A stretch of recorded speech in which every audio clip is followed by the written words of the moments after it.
끝나고 실습은 이 중에서 128번 인터럽트에 새로운 인터럽트를 한번 넣어보는 실습을 진행할 겁니다. 지난 시간에 또 말씀드렸던 것 중에 인터럽트 핸들러라는 게 인터럽트를 처리한다 라고 말씀을 드렸었는데, 해당 인터럽트 핸들러는 IDT, 이 디스크립터 테이블에 존재를 하게 됩니다. IDT는 아까 봤듯이 256개의 엔트리를 가지고 있고, 각 엔트리는 CS와 EIP라는 레지스터를 보유하고 있습니다. 이걸 통해서 나타내지게 되는데, 이 값을 통해서 인터럽트에 대해서 적절한 핸들링을 할 수 있게 됩니다.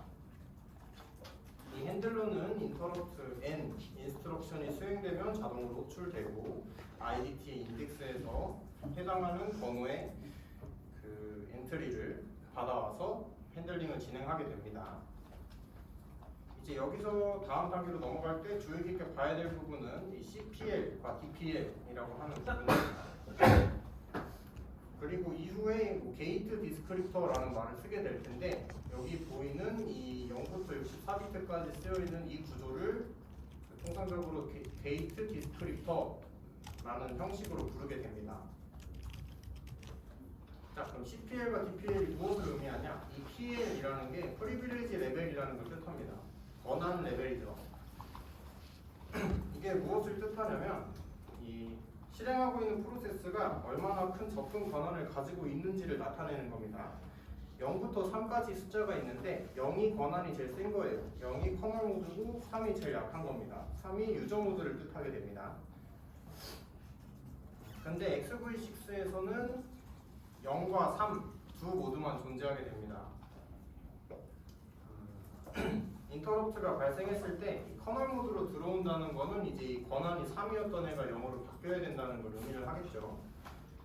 그거를 이제 CS 레지스터에 저장되어 있는 CPL로 담당해서 처리를 하게 됩니다. CPL은 Current Privilege 레벨인데 현재 프로세스의 권한 레벨을 나타내게 되는 겁니다. 그럼 DPL은 뭐냐? 디스크립터 프리빌리지 레벨이라고 해서 해당 인터럽트를 실행하기 위해서 최소 이 정도의 권한은 필요하다라고 명시를 해주는 애입니다.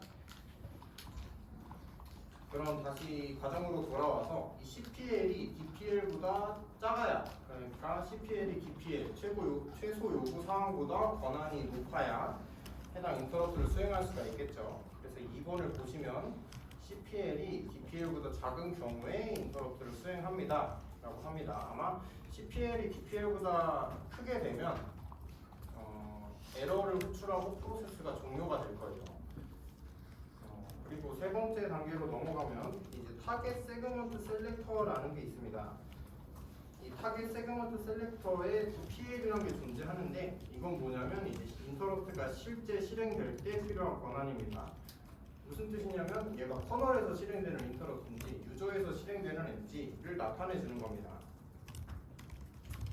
이게 만약에 CPL보다 뭐 작거나 크다라는 조건에 걸리게 되면 인터럽트가 커널 모드에서 수행되어야 하는데 유저 모드에서 인터럽트를 발생시켰다 하면은 바꿔줘야겠죠. 모드를 커널 모드로 바꿔줘야 합니다. 그러기 위해서 권한 레벨 조정을 실시해주는 게 이 3의 ABC 단계입니다. 만약에 커널 모드에서 인터럽트를 발생하게 되면 이 조건에 들어갈 필요가 없겠죠. 이미 커널 모드니까. 그래서 3번을 건너뛰고 4번으로 바로 넘어가게 되는 겁니다. 만약에 권한 레벨 조정이 필요하면 현재 ESP와 SS 레지스터를 일시적으로 저장을 하고, 태스크 세그먼트 디스크립터에서 두 레지스터의 값을 가져오고 SS와 ESP를 해당 값으로 조정을 해줍니다. 여기서 나오는 디스크립터는 저희가 IDT 선언 단계에서 배웠던 트랩 벡터를 나타내게 됩니다. 여기서 마찬가지로 A에서 세이브를 하죠. 이거는 유저 모드로 돌아가기 위해 저장을 하는 겁니다. 자, 이제 전체 인터럽트 과정을 서로 보면서 따라가 보도록 하겠습니다. 먼저 인터럽트 N 명령어가 실행되면 IDT로부터 N번째 트랩 벡터를 받아와야겠죠.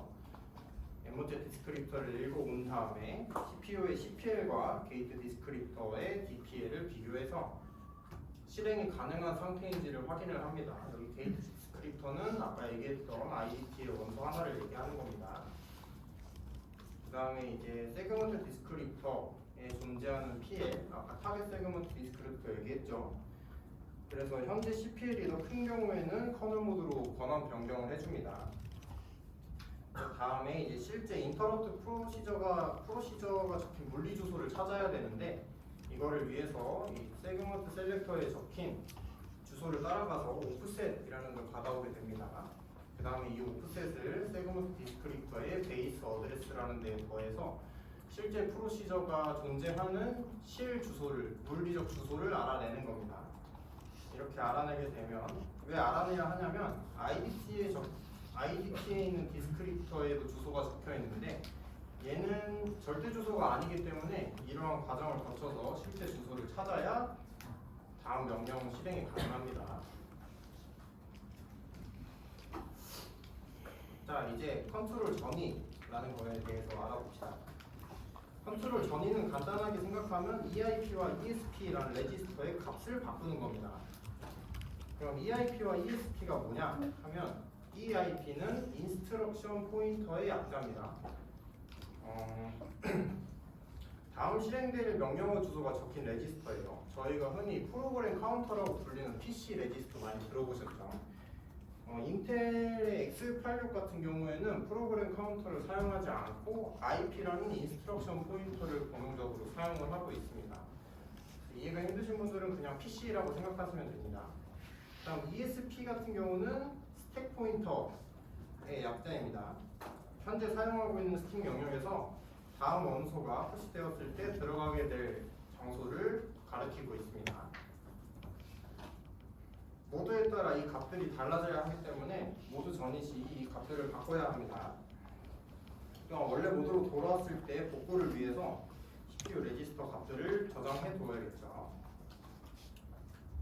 그래서 한마디로 말하면 이제 EIP와 ESP는 모두 전이에 따라 바꿔줘야 하고, 나머지 범용 레지스터 값들은 저장을 해두어야 원래 상태로 돌아갈 수 있다라는 걸 뜻합니다.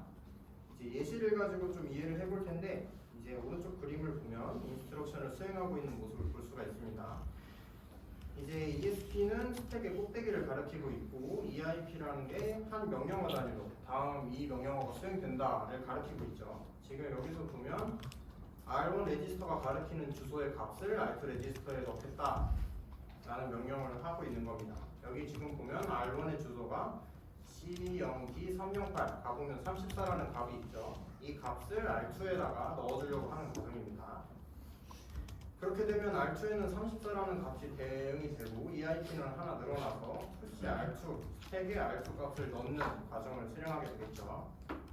그럼 34라는 값이 스택에 넣어지게 되고 ESP가 바뀝니다. 그 다음 이제 R2에 4라는 값을 더하게 되면, 그 다음에 이제 인터럽트 64라고 해서 시스템 콜 호출이 되었죠. 이렇게 되면 ESP와 EIP가 인터럽트 서비스 루틴을 위해 이렇게 바뀌게 되고 서비스 루틴 인스트럭션을 수행하게 되는 겁니다. 지금 이렇게 되면 유저에서 커널로 변환이 된 모습을 보고 있죠. 자, 그럼 커널 스택은 또 뭐냐? 커널 스택이 또 뭔지, 컨트롤 전이가 왜 필요한지에 대해 구체적으로 한번 알아봅시다.